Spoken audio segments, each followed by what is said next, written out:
আল্লাহর পয়গম্বরের একজন সাহাবী হযরত সাদ ইবনে আবি ওয়াক্কাস রাদিয়াল্লাহু তাআলা আনহু, বদরি সাহাবী, এর খেদমতে এসে বলতেছেন, ইয়া রাসূলুল্লাহ, আমার জন্য একটু দোয়া করবেন, আল্লাহ পাক আমাকে মুস্তাজাবুদ দাওয়াত বানানোর জন্য একটু দোয়া করবেন।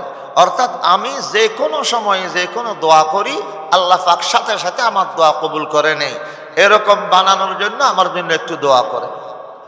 রাসূল পাক বলতেছেন, এই সাদ, তোমাকে মুস্তাজাবুদ দাওয়াত বানানোর জন্য আমাকে দোয়া করতে হবে না, তুমি খাদ্য হালাল গ্রহণ করো, হালাল খানা খাও, হালাল খাদ্য গ্রহণ করো, অটোমেটিকলি তোমার দোয়া আল্লাহ কবুল করবে। মুসলমান, সেই জন্য হালাল খাদ্য গ্রহণ করলে ইবাদত কবুল হয়, দোয়া কবুল হয়, জান্নাত ওয়াজিব হয়।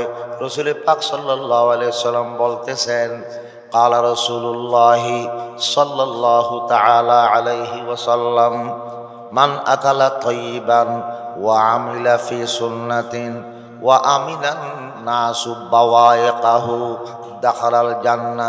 যে ব্যক্তি হালাল খাদ্য গ্রহণ করে, হালাল খানা খায় এবং সুন্নত মোতাবেক আমল করে, পয়গম্বরের আদর্শ মতে নিজ জীবন পরিচালনা করে, মানুষকে কষ্ট দেয় না, মানুষজন তার অনিষ্ট থেকে, তার কষ্টের থেকে নিরাপদে থাকে, এই রকম ব্যক্তির জন্য আল্লাহ পাক জান্নাত বানিয়ে রেখেছেন, দাখালাল জান্নাহ।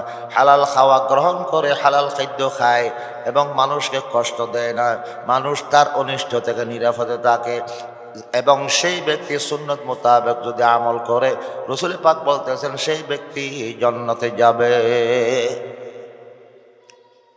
তিনটা কাজ করলে, হালাল খাদ্য গ্রহণ করা, যা খাওয়া হবে হালাল ভাবে খাইব, হারামের কাছেও যাব না, হারাম থেকে বিরত থাকবো, হালাল খাদ্য গ্রহণ করব, মানুষকে কষ্ট দিব না এবং সুন্নত মোতাবেক আমল করব, জান্নাত ওয়াজিব হয়ে যাবে।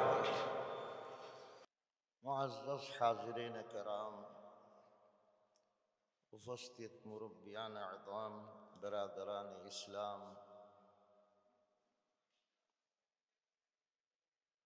আল জামিয়াতুল ইসলামিয়া ফিরোজ শাহ বড় মাদ্রাসার বার্ষিক সভায় আসতে পেরে আমি নিজেকে ধন্য মনে করতেছি। কোরআনের মাহফিল, নুরানি মাহফিলে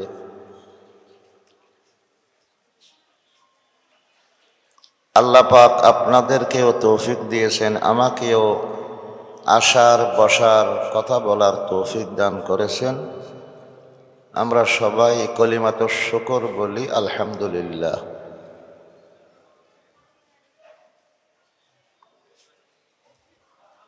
এই সারা দুনিয়াটা আল্লাহ পাক মানুষের জন্য সৃষ্টি করেছেন। আসমানকে শামিয়ানা, জমিনকে বিছানা বানিয়ে এই বিশাল ঘর আল্লাহ পাক সাজিয়েছেন একমাত্র মানুষ জাতির জন্য। মানুষ জাতি সব জাতির থেকে শ্রেষ্ঠ, সেরা জাতি। কাজে মানুষের চলাফেরা, খাওয়া দাওয়া সব কিছু অন্য প্রাণীর থেকে আলাদা, ভিন্ন হতে হবে। শ্রেষ্ঠ জাতির চলাফেরাও শ্রেষ্ঠ, শ্রেষ্ঠ জাতির খাওয়া দাওয়াও শ্রেষ্ঠ হতে হবে। আমরা যদি চিন্তা করি,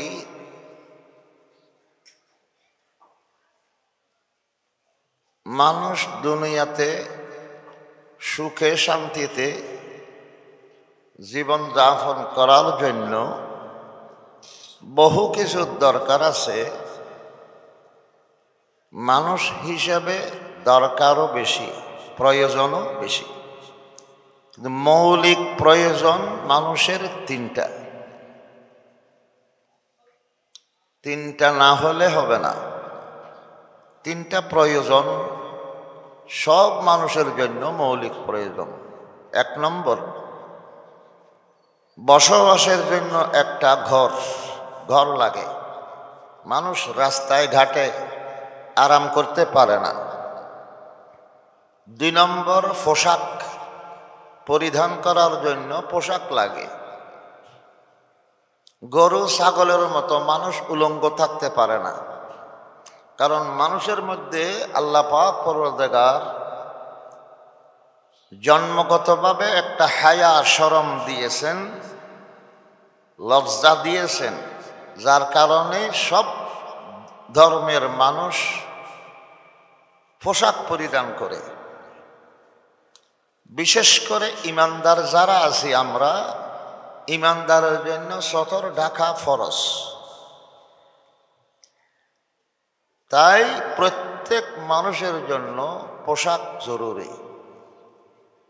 একটা প্রয়োজন ঘর, বসবাসের ঘর। 2 নম্বর পোশাক। 3 নম্বর খোরাক,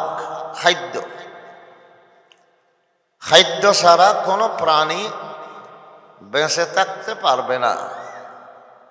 খাদ্য গ্রহণ প্রত্যেক প্রাণের জন্য ফরজ। মানুষ হোক বা অন্য প্রাণী হোক, সবার জন্য খাদ্য দরকার। ঘর একটা বানালে ফাউন্ডেশন মজবুত করে যদি ঘর বানানো হয়, 100 বছর আর ঘরের প্রয়োজন হবে না। পোশাক, 2 জোড়া পোশাক যদি থাকে 6 মাস পর্যন্ত আর পোশাকের দরকার হবে না, মৌলিক প্রয়োজন। কিন্তু খাদ্য, খাওয়া দাওয়া প্রতিদিন, দিনে 2 বেলা, কারো জন্য 3 বেলা খাদ্য গ্রহণ করতে হয়। মানুষকে আল্লাহ পাক, শুধু মানুষ বলে না, যত প্রাণী আল্লাহ পাক সৃষ্টি করেছেন সবার জন্য খাদ্যের ব্যবস্থা আল্লাহ করে রেখেছেন। এই যে জমিন আমরা দেখতেছি, যে জমিনের উপর আমরা বসবাস করছি, জমিনকে আল্লাহ পাক খাদ্যের গোডেন বানিয়ে দিয়েছেন। মানুষকে বলা হয়েছে তোমরা কষ্ট করে জমিন থেকে উৎপাদন করো, বাহির করো, ওখানে সব কিছু আমি দিয়ে দিয়েছি। তো মানুষের জন্য আহার জোগাড় করা এবং খাদ্য খাওয়া দাওয়ার ব্যবস্থা করার জন্য মানুষকে মেহনত করতে হবে, শ্রম দিতে হবে। মেহনতের মাধ্যমে মানুষ নিজের খাদ্যর ব্যবস্থা করতে পারবে। দিবে দেনেওয়ালা আল্লাহ। মেহনত করতে হবে, কষ্ট করতে হবে আমাদের। যে কষ্ট করবে আল্লাহ পাক তাকে খাদ্যের ব্যবস্থা করে দিবে। কিন্তু অন্য প্রাণী যারা, তারা তো কোনো চাষাবাদ করে না, করতে জানেও না। যারা নিজের খাদ্যের ব্যবস্থা নিজেরা করতে পারে না, তাদের রিজিক, তাদের খাওয়া দাওয়ার দায়িত্ব আল্লাহ পাক নিজের হাতে নিয়েছেন। কোত্থেকে খাওয়াইবে আল্লাহ জানেন। সেজন্য দুনিয়াতে কেউ যদি দাবি করে আমি তোদেরকে খাওয়াইতেছি, নাইলে তোমরা উপহাস থেকে মরে যাবে, খিদায় মরে যাবে, আমি খাওয়াইতেছি বলে তোমরা বেঁচে থাকছো, ভুল কথা। কেউ কাউকে রিজিক দিতে পারে না, রিজিক দাতা একমাত্র কে? আল্লাহ। হযরত সুলাইমান আলাইহিস সালাতু ওয়াস সালাম দুনিয়া আর আখিরাত দুটোটার নিয়ামত আল্লাহ পাক ওনাকে দিয়েছেন। দুনিয়া হিসেবে উনি সারা দুনিয়ার বাদশা ছিলেন, রাজা, রাষ্ট্রপ্রধান বানিয়েছেন আল্লাহ পাক সারা দুনিয়ার জন্য। পৃথিবীতে 60 জন বাদশা সারা দুনিয়া শাসন করেছে, ওখান থেকে একজন হলেন হযরত সুলাইমান নবী আলাইহিস সালাম। একদিকে উনি রাজা, রাষ্ট্রপ্রধান, আরেকদিকে আল্লাহর পয়গম্বর। দুনিয়ার নিয়ামত, আখিরাতের নিয়ামত দুটোটা আল্লাহ পাক ওনাকে দিয়েছেন। তো ওনার যে সম্পদ আল্লাহ পাক ওনাকে দিয়েছেন, সম্পদ দেখে উনি মনে মনে ভাবতেছেন, আমি তো চাইলে আল্লাহর বান্দাদেরকে 1 মাস অন্তত খাওয়াইতে পারবো। আল্লাহর কাছে বলতেছেন, আল্লাহ আমাকে একটু আপনি অনুমতি দেন, আপনার সব বান্দাদেরকে, প্রাণীদেরকে আমি 1 মাস খাদ্য দিব, খাওয়া দাওয়া করাইব। আল্লাহ পাক বলতেছেন, সুলাইমান নবী আপনি পারবেন না, সম্ভব না আপনার দ্বারা। তাইলে এক সপ্তাহের জন্য অনুমতি দেন। আল্লাহ পাক বলতেছেন 1 সপ্তাহও পারবে না। সুলাইমান নবী বলতেছেন, এত সম্পদ আমাকে আপনি দিয়েছেন, কেন পারবো না? 1 দিনের জন্য হলেও অনুমতি দেন, আমি 1 দিন দাওয়াত করব, আপনার সব বান্দাদেরকে খাওয়াইব। আল্লাহ পাক বলতেছেন 1 দিনও পারবে না, তুমি যখন বেশি চাইতেছ 1 ওয়াক্তের জন্য অনুমতি দিলাম। হযরত সুলাইমান আলাইহিস সালাতু ওয়াস সালাম 1 ওয়াক্তের জন্য সব প্রাণীকে দাওয়াত করেছেন। আল্লাহ পাক বলে দিয়েছেন সব প্রাণীকে, তোমাদেরকে আজকে আমি খাদ্য দিব না, তোমাদের খানার ব্যবস্থা করবে সুলাইমান নবী। তোমাদের দাওয়াত সবার। 1 মাসের দূরত্ব পর্যন্ত বড় বড় ডেক পাক করে রান্না করে ওখানে বিলিয়ে রাখছেন। বাতাসকে বলে দিয়েছে, এই বাতাস তুমি বাইতে থাকো, বইতে থাকো, বাতাস বইলে খাদ্য আর খারাপ হবে না, ভালো থাকবে। আল্লাহ পাক বলতেছেন, সুলাইমান নবী খানা তৈয়ার হয়েছে? বলেন হ্যাঁ। রব্বুল আলামিন এখন খাওয়া দাওয়া শুরু করতে পারবে। আল্লাহ পাক জিজ্ঞাসা করছেন, এই আমার পয়গম্বর, স্থল থেকে আরম্ভ করবে নাকি জল থেকে? কেননা আল্লাহর সৃষ্টি জগৎ জলের কিছু আছে পানির মধ্যে, আর কিছু আছে স্থলে। সুলাইমান নবী বলতেছেন, জল থেকে আমি আরম্ভ করব, সাগরের মাছগুলোকে আমি আগে খাদ্য খাওয়াইতে চাই। আল্লাহ পাক পরওয়ারদিগার আটলান্টিক মহাসাগর থেকে বিশাল এক মাছ, সাগরের বড় বড় মাছ, এত বড় বড় মাছ আছে, একটা মাছে বড় জাহাজকে ধরে রাখতে পারে, এত শক্তিশালী। আটলান্টিক মহাসাগর থেকে একটা মাছ পাঠাইতেছে, মাছটা সাগরের পানি দুভাগ করে চলে আসতেছে, সবাই দেখছে। আসিয়া সাগরের ফারে আসিয়া হা করে দেখছে, কি বলতেছ? সুলাইমান নবী বলতেছেন, মাছ বলতেছে, আপনি নাকি আমাদেরকে দাওয়াত করেছেন, এই বেলা খাওয়া দাওয়া আল্লাহ দিবেন না, আমাদেরকে খাওয়াইবে না, আপনার দাওয়াত খাইতে আসছে, খাও, আরম্ভ করো। সেই মাছটা উপরে উঠে বিসমিল্লাহ করে আরম্ভ করে দিয়েছে, খাওয়া আরম্ভ করে দিয়েছে। খাইতে খাইতে খাইতে খাইতে সব প্রাণের জন্য যত খাদ্য তৈরি করেছিলেন সব খানা একটা মাছে খেয়ে ফেলেছে। খাওয়ার পর মাছ বলতেছে, আরো নিয়ে আসো, আমার এখন অর্ধেক পেট ভরেছে, আরো অর্ধেক খালি রয়েছে, আরো খাদ্য নিয়ে আসো। সুলাইমান নবী বলতেছেন, এই বোকা মাছ, সবার জন্য যে খাদ্য আমি তৈরি করেছি সবগুলো তুমি তোমার পেটে ঢুকিয়ে ফেলছো, আবার বোকার মতো বলতেছো আরো খাদ্য নিয়ে আসো, আমার পেট ভরে নাই। তখন সেই মাছ বলতেছে, এই আল্লাহর পয়গম্বর, আপনি দাওয়াত করেছেন বলে আল্লাহ পাক আমাদেরকে এই বেলার খাদ্য দিবেন না, কাজে আমাকে এই বেলা এক বেলা আধা পেটে থাকতে হবে, পেট ভরে আমি খাদ্য খাইতে পারি নাই। অথচ আল্লাহ পাক পরওয়ারদিগার আমার মতো এক বিশাল মাছকে দিনে 2 বেলা পেট ভরে খাওয়া দান করে। তখন সুলাইমান নবী সিজদা পড়ে গেছেন। ফাখররা সুলাইমানু সাজিদান, সুলাইমান নবী সিজদাত পড়ে সিলেন্ডার করতেছেন, রব্বুল আলামিন আমি তওবা করতেছি, আমি বুঝতে পারি নাই, আমার দ্বারা সম্ভব নয়, এক বেলাও খাওয়া দেওয়া খানা খাওয়া আমার দ্বারা সম্ভব নয়। সুবহানাল্লাযী কদ্দারাল আরযাকা মিন হাইসু লা ইয়ালামুন। ওই আল্লাহর প্রশংসা করতেছি যে আল্লাহ সমস্ত সৃষ্টি জগতের রিজিকের ব্যবস্থা করে রাখছেন, এমন জায়গার থেকে রুজি রোজগার পৌঁছিয়ে দেন, খাদ্য পৌঁছিয়ে দেন যা মানুষ কল্পনাও করতে পারে না। সেজন্য আল্লাহ পাক বলতেছেন, ওয়ামা মিন দাব্বাতিন ফিল আরদি ইল্লা আলাল্লাহি রিজকুহা। রয়ে জমিনে যত প্রাণী আছে সবার রিজিকের দায়িত্ব আল্লাহর হাতে।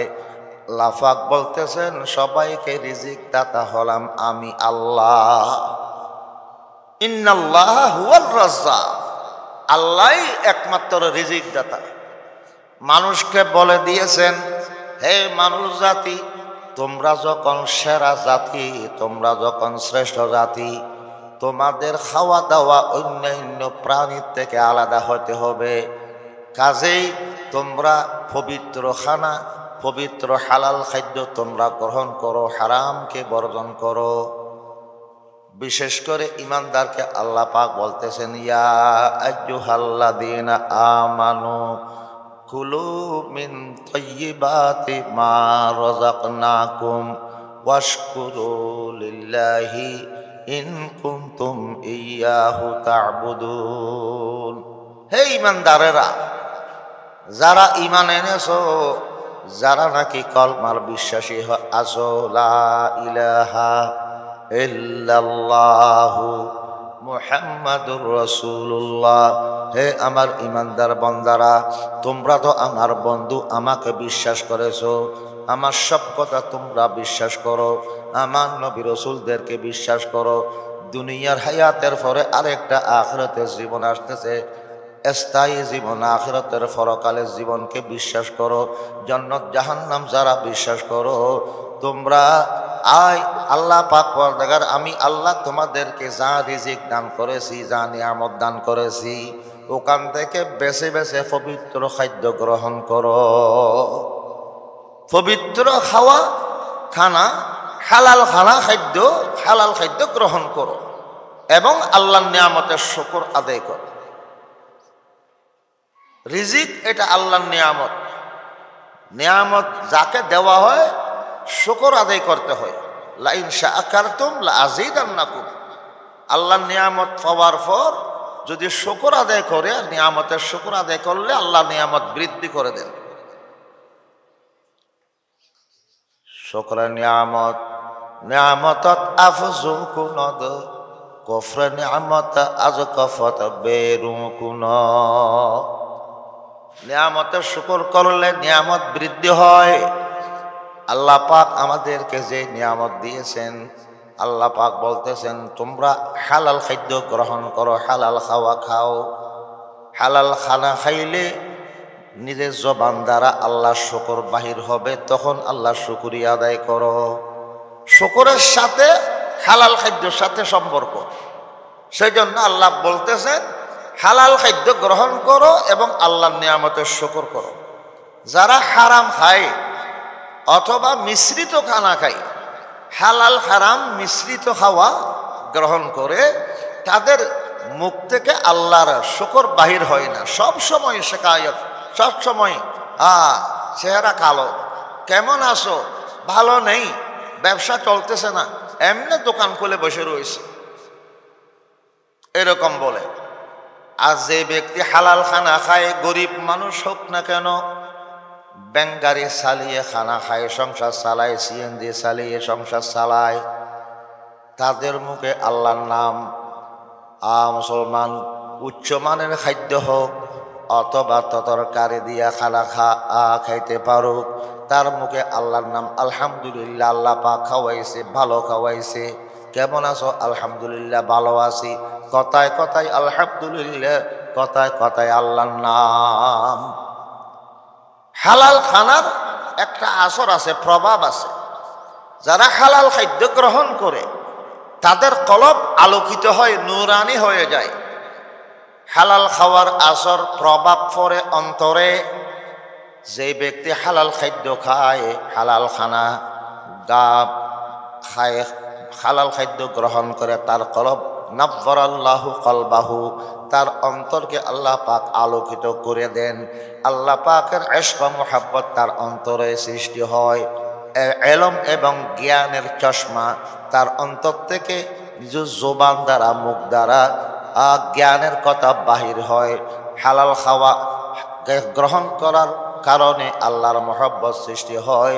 ইবাদতের স্বাদ, ঈমানের স্বাদ তার অন্তরে বসে যায়।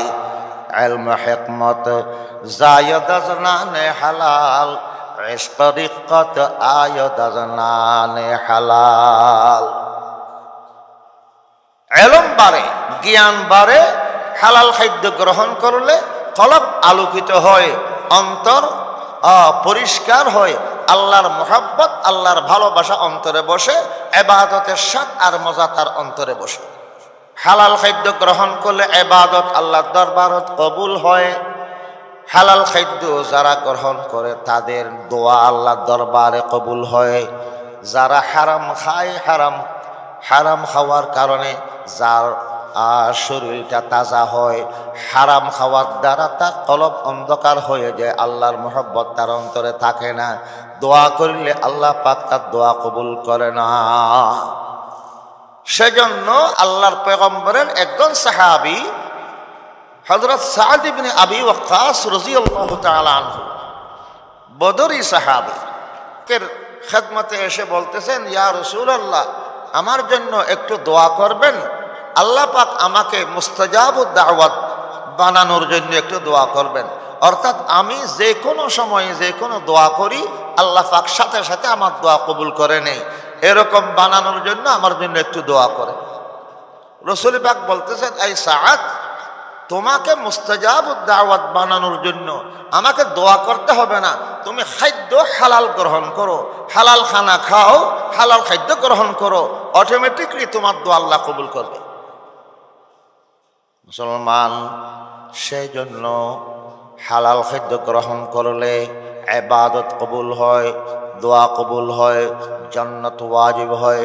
রাসূল পাক সাল্লাল্লাহু আলাইহি সাল্লাম বলতেছেন, قال رسول الله صلى الله تعالى عليه وسلم من أكل طيبا وعمل في سنة وأمن الناس بوائقه دخل الجنة।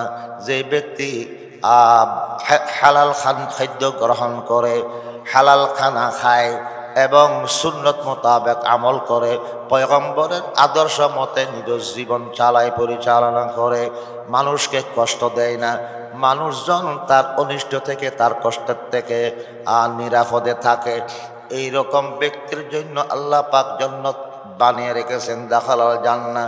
হালাল খাওয়া গ্রহণ করে, হালাল খাদ্য খায় এবং মানুষকে কষ্ট দেয় না, মানুষ তার অনিষ্ট থেকে নিরাপদে থাকে, এবং সেই ব্যক্তি সুন্নত মোতাবেক যদি আমল করে, রাসূল পাক বলতেছেন সেই ব্যক্তি জান্নাতে যাবে।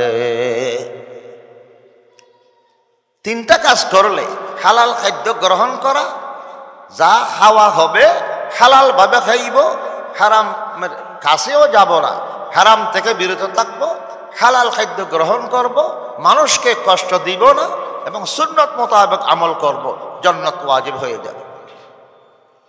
আল্লাহর পয়গম্বর বলতেছেন, قال رسول الله صلى الله عليه وسلم لا يدخل الجنة جسد غذي بالحرام। যার শরীর বেড়েছে আর যার শরীরের গোশত মাংস তৈরি হয়েছে হারাম খাইতে খাইতে, হারাম খাওয়ার দ্বারা যার শরীর বেড়েছে, তৈরি হয়েছে, তার জন্য, এই শরীরের জন্য জান্নাত হারাম। এই শরীর জান্নাতে যাবে না, কোনোদিন জান্নাতে যাবে না। প্রথমে শাস্তি ভোগ করার জন্য তাকে জাহান্নামে যেতে হবে, নাউযুবিল্লাহ। আল্লাহর পয়গম্বর বলতেছেন, যে ব্যক্তি 40 দিন পর্যন্ত বেছে বেছে হালাল খানা খায়, যে ব্যক্তি হালাল খানা খেয়েছে 40 দিন পর্যন্ত, নাব্বার আল্লাহু কলবাহু, তার কলবকে আল্লাহ পাক আলোকিত করে দিবেন, নূরানি বানিয়ে দিবেন, এবং তার জবানকে আল্লাহ পাক ইলম এবং জ্ঞানের চশমা বানিয়ে দিবেন। সব সময় তার মুখ থেকে, জবান থেকে ইলম জ্ঞানের কথা বাহির হবে, ইলম বাড়ে।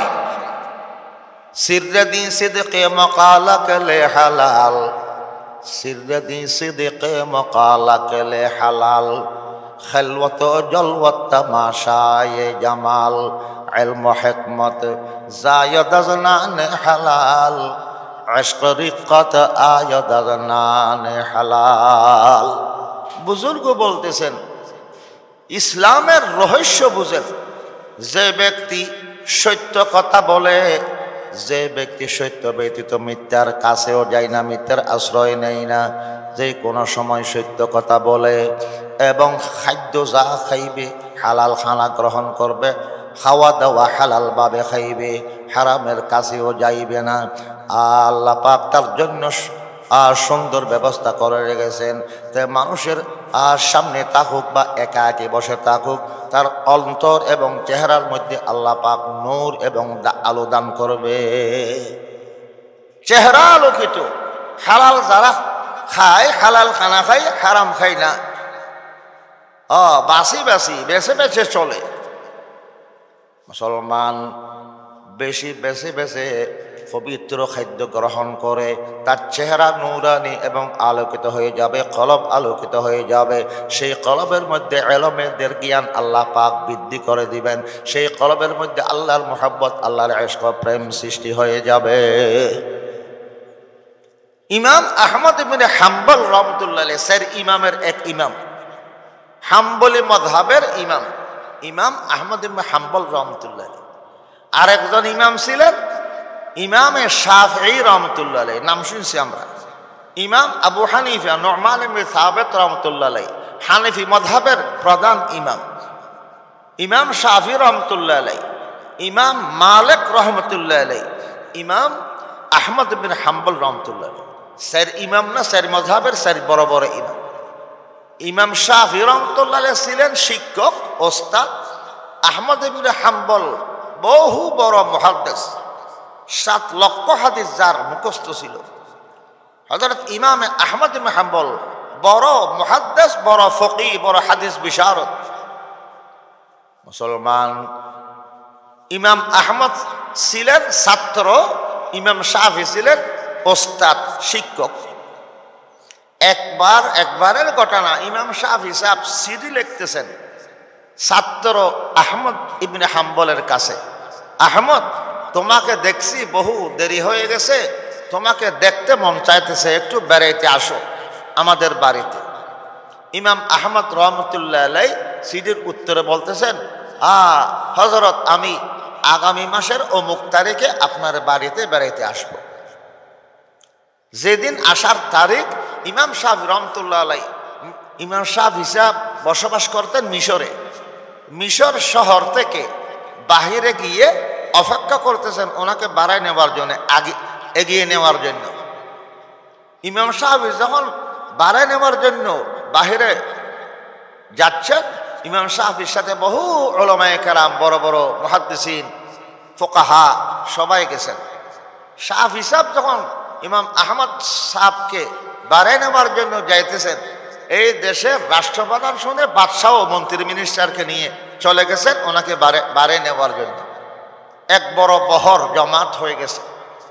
ইমাম আহমদ ইবনে হাম্বল এসেছেন, তশরিফ আনছেন। আসার পর ওনাকে খুব বড় আনুষ্ঠানিকভাবে ওনাকে এগিয়ে নেওয়া হলো, বাড়ায় নেওয়া হলো।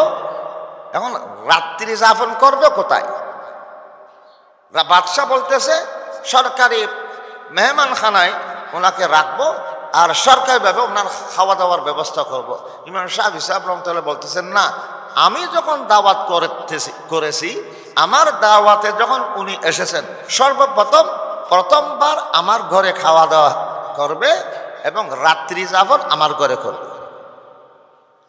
তখন ইমাম শাফঈর ঘরে ব্যবস্থা করা হলো। রাত্রেবেলা যখন আইইউবি মিডিয়া।